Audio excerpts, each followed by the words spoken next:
Salutations, bonsoir. Merci d'avoir cliqué. La vidéo suivante sera une biographie de Voltaire. On espère que cela vous plaira. Et bien à plus pour une nouvelle vidéo. Sayonara. Bonjour.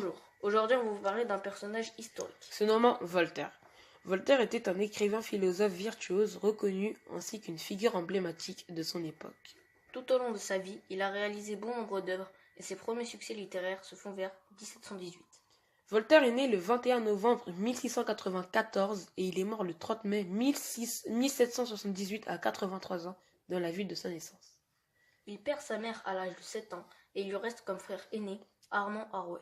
Il ira au collège des jésuites, Louis le Grand, et il y travaillera la philosophie, le rhétorique, mais aussi l'étude des droits.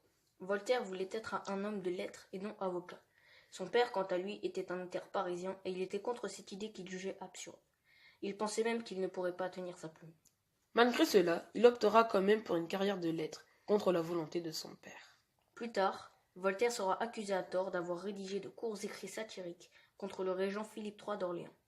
Il sera alors envoyé à la Bastille en 1717 et il y restera pendant 11 mois. Là-bas, il mettra à profit ce temps perdu en écrivant sa première pièce écrite, Oedipe. C'est en effet pour renier son passé qu'il change de nom et décide de s'appeler Voltaire. Son vrai nom était François-Marie Arouet. En 1718, sa pièce écrite imaginée en prison, qui est une tragédie, est aussi son premier succès et le public en redemande. Le succès revient vers lui en 1723 avec une autre de ses œuvres, la Henriade, qui est cette fois-ci une épopée. En 1726, il sera de nouveau envoyé à la Bastille à cause d'un différend avec le chevalier de Rohan. Pour se libérer de ce nouvel enfer, il accepte de sortir de prison, mais avec la promesse de s'exiler en Angleterre. Il est alors spectateur de la liberté d'opinion dont profitent les Anglais, et il fait le vœu de faire tout son possible pour réformer le système social et judiciaire français. Il retourne en France en 1728 avec ses deux œuvres, Brutus et Zaïre, qui connaissent aussi le succès. À ses 40 ans, Voltaire reçoit un prestige considérable, et il devient fortuné grâce à l'aide de ses amis banquiers qui lui ont enseigné l'art d'investir et de spéculer.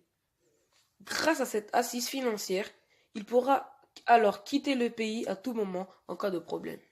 En 1733, il devient l'amant de Madame du Châtelet, qui a alors 27 ans, et qui joue un rôle important dans la transformation de Voltaire d'homme de lettres à philosophe. En 1734, il quitte la capitale à cause de la publication sans autorisation d'une satire critiquant les institutions françaises. Par la suite, il sera contraint de publier ses œuvres anonymement. Voltaire, étant intéressé par les sciences, décide de participer à un concours pour entrer à l'Académie des sciences et il sera élu en 1746.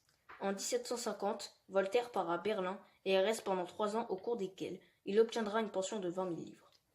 Une querelle avec le président de l'Académie de Berlin ne lui laissa d'autre choix que de quitter l'Allemagne. Il partira alors en Suisse avec sa maîtresse Madame de Nice. Il est alors âgé de 60 ans. Voltaire gardera de bonnes relations avec les personnages européens importants. Et en 1759, il finit l'un de ses chefs-d'œuvre, Candide ou l'Optimiste. Tous les combats de Voltaire pour la liberté de chaque individu l'ont rendu si célèbre qu'il est chaleureusement accueilli par la capitale et il est porté au triomphe pour aller assister à sa dernière pièce, Irène. Voltaire décède le 30 mai 1778 à Paris. Il est enterré à l'abbaye des Célières, près de Troyes, grâce à l'intervention de son neveu. Les cendres de Voltaire furent amenées au Panthéon le 11 juillet 1791, après une grande cérémonie. Voltaire avait l'esprit très critique et c'est pour cela qu'il s'est attiré des ennuis. Plusieurs fois, il dénonçait souvent le système français qu'il trouvait injuste. Pourtant, il n'en était pas victime, preuve que Voltaire était aussi altruiste. Voltaire était contre l'intolérance, le fanatisme religieux, la cruauté et la guerre. Il séjournait très peu à Paris alors que c'était sa ville natale. Pourquoi ? Pour la simple et bonne raison que soit cela lui était interdit, soit c'était trop dangereux pour lui. Il est à noter que la Révolution française n'est qu'une dizaine d'années plus tard. Coïncidence, à vous de juger. En tout cas, peut-être bien qu'il fait partie des éléments déclencheurs de la Révolution française. Ça sera tout pour cette vidéo. Pour nous, c'était cool de faire ça avec vous, de partager nos informations sur Voltaire. Et à plus pour une prochaine vidéo. Ciao.